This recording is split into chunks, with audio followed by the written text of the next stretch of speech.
আসসালামু আলাইকুম ভিউয়ার্স, আশা করি আপনারা সকলেই ভালো আছেন। সো আজকে আমি আপনাদের সাথে রকি রেবিটের ফাইনাল আপডেট শেয়ার করতে যাচ্ছি। আপনারা তো সকলে জানেন যে এখান থেকে অ্যাড্রপ পেতে হলে ইলিজিবিলিটির লাস্ট ডেট ছিল আজকে, বাট তারা এটা নিয়ে একটা আপডেট দিছে। সেই আপডেটটা কী সেটা আপনাদেরকে জানাবো এবং ফাইনাল আপডেটগুলো আপনাদের সাথে শেয়ার করব। সো দেখেন এখানে যে ইলিজিবল ক্রাইটেরিয়াটা এটা আপনারা সকলে জানেন যে এখানে আপনাদের 0.5 টোন লাগবে, যেটার অলমোস্ট প্রাইস $3 কাছাকাছি। হ্যাঁ, আপনাদের এখানে ট্রানজাকশন ফিটি নিয়ে $3 কাটবে। সো এটা আমার কাছে খুব একটা ভালো লাগে নাই, কারণ এরকম ইলিজিবিলিটি ক্রাইটেরিয়া কিন্তু অন্য কোনো প্রজেক্ট সহজে দেয় নাই। হ্যাঁ, আর ভালো প্রজেক্টগুলো এরকম $3 একটা ট্রানজ্যাকশন এটা কিন্তু সবার দ্বারা সম্ভব না। সো তাদের যতগুলো ইউজার আছে আমার মনে হয় না যে 30% ইউজারও ইলিজিবিলিটি করবে বা মানে করতেছে। সো এটা নিয়ে আমি একটা আপডেটটা শেয়ার করবো। অনেকের মনে কনফিউশন এই প্রজেক্টটা নিয়ে যে কী করবে, আসলে করা উচিত কিনা সেটাও আপনারা একটু বুঝতে পারবেন। তার আগে দেখেন আমরা আপডেটটা দেখাই, তাদের এলিজিবিলিটি ক্রাইটেরিয়া নিয়ে কি আপডেটটা আসছে বা ফাইনাল আপডেটটা কি সেটা আপনাদের সাথে একটু শেয়ার করি। আচ্ছা, এখন আমরা এখান থেকে চলে যাব টোটালি তাদের টুইটার হ্যান্ডেলে। অ্যান্ড ফাইনালি দেখেন তারা 4 ঘন্টা আগে একটা পোস্ট করছে এবং তারা এখানে কি করছে, important update eligibility extended by 24 hours. তার মানে আজকে আমাদের লাস্ট ডেট ছিল ইলিজিবিলিটি হওয়ার জন্য, বাট তারা এটাকে এক্সটেন্ডেড করে এটাকে ইনক্রিজ করছে এবং আরও 24 ঘন্টা সময় দিছে। যারা যারা ইলিজিবিলিটি হইতে পারেন নাই বা টাস্কটা ফুলফিল করেন নাই তাদের জন্য তারা আরও 24 ঘন্টা সময় দিছে। সো এটা কেন দিছে? অ্যাকচুয়ালি এটা এই জন্যই দিছে, দেখেন তারা যে পরিমাণ ডিমান্ড করছিল তাদের প্রজেক্টে মানুষ ইলিজিবিলিটি ক্রাইটেরিয়াটা করবে, বাট দেখেন সেই অনুযায়ী কিন্তু হয় নাই। এটাই কিন্তু নর্মাল থিওরি। তারা যেরকম ডিমান্ড করছিল যে তাদের 0.5 দিয়ে মূলত তাদের এলিজিবিলিটি ক্রাইটেরিয়াটা নিবে, বাট এখানে তাদের ডিমান্ড অনুযায়ী আমার মনে হয় না করছে। 30%ও করছে কিনা আমার কাছে সন্দেহ।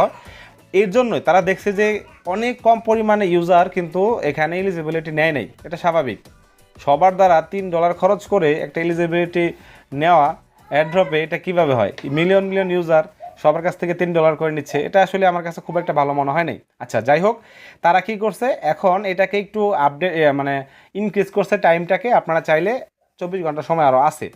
সো এখানে কি বলছে, this is the final opportunity of those who have not yet completed the eligibility process for the RBTC অ্যাড্রপ। যারা আসলে নেয় নাই তাদের জন্য আর কি, এটাই বলতেছে লাস্ট চান্স।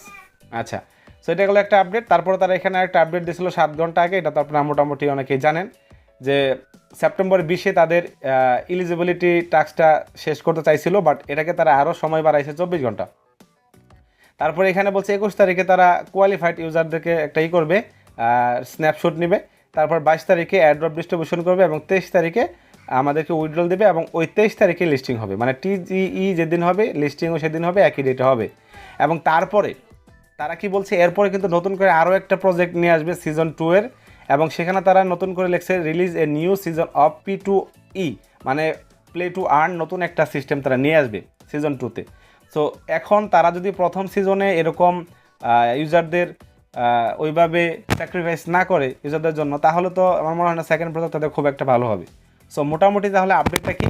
মোটামুটি আপডেটটা হলো তারা 24 ঘন্টা সময় ইনক্রিজ করছে এবং এখন পর্যন্ত তারা কোনো প্রকার কোনো চেঞ্জিং আনে নাই। আচ্ছা, তারপরে এখন দেখেন যে আসলে আপনারা কতটুকু করবেন। তো এখন আমার কাছে পার্সোনালি খুব একটা লাগে নাই, কারণ এরা কিন্তু অনেকগুলো এক্সচেঞ্জ একসাথে নিয়ে আসতেছে না। এরা মোটামুটি 4টা এক্সচেঞ্জে, বিটগেট, get.io, ম্যাক্সি গ্লোবাল আর হলো বিংএক্স, তার ভিতরে এরকম কোনো এখানে টায়ার 1 বা লেভেল 1 যে এক্সচেঞ্জ আছে টপ লেভেলের, সেগুলো কিন্তু নাই খুব একটা, তাই না? দেখেন ভালো প্রজেক্টগুলো কিন্তু একসাথে 10টা-15টা এক্সচেঞ্জের লিস্ট হয়, বাইন্যান্স সহ। হ্যাঁ, বাইন্যান্স ছাড়াও লিস্ট হয়, এটাও সমস্যা নাই। বাট এরা খুবই অল্প সংখ্যক এক্সচেঞ্জে কিন্তু তারা এটাকে লিস্টিং করাচ্ছে। তবে এখন যেটা আমি বলতে চাই, যদি কারো কাছে মনে হয় যে না আপনারা একটা রিস্ক নেবেন, আপনারা অনেক দিন ধরে কাজ করছেন, আপনাদের এখানে হিউজ একটা কয়েন হয়েছে, হ্যাঁ, অনেকের 1 বিলিয়ন কয়েন হয়ে গেছে বা 500-400 মিলিয়ন কয়েন হয়েছে, যদি মনে হয় যে রিস্ক নিয়ে আপনারা কাজটা করবেন, তাহলে আপনারা এলিজিবল ক্রাইটেরিয়া করতে পারেন।